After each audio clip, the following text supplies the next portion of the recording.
కలెక్టర్లతో AP CM Chandrababu meeting ఓవైపు serious గాను మరోవైపు సరదాగా కూడా సాగింది.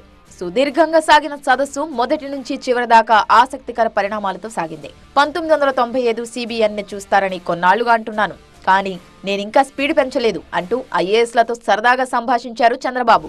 95 సిబిఎన్ చూస్తారని ఇంకా నేను స్పీడ్ పెంచలేదు, ఇంకా రాలా 95 సిబిఎన్కి. అప్పుడు కొంతమంది తెలిసిన వాళ్ళు ఇక్కడ ఉంటారు, మినిస్టర్స్ కూడా అప్పుడు పరిగెత్తేసేవాళ్ళని, వీళ్ళు పరిగెత్తేవాళ్ళం, మేము పరిగెత్తేవాళ్ళం. ఆఫీసర్లు అయితే చాలా రైట్ గా ఫీల్ అయ్యారు. గతంలో మాదిరిగా గంటల తరబడి మీటింగ్లు ఉండవని కలెక్టర్లతో చలోక్తి వేశారు చంద్రబాబు. గంటల తరబడి ఉండదు, రోజుల తరబడి ఉండదు, క్విక్ గా ఉంటుంది. నేను కూడా టైం చూసుకుంటున్నా, నాకు ఇచ్చిన 30 నిమిషాలు నేను కూడా పూర్తి చేయాల్సిన అవసరం ఉంది. ఈ మధ్య మీరందరూ చూస్తూ ఉంటారు, నేను మీటింగ్కి వచ్చినప్పుడు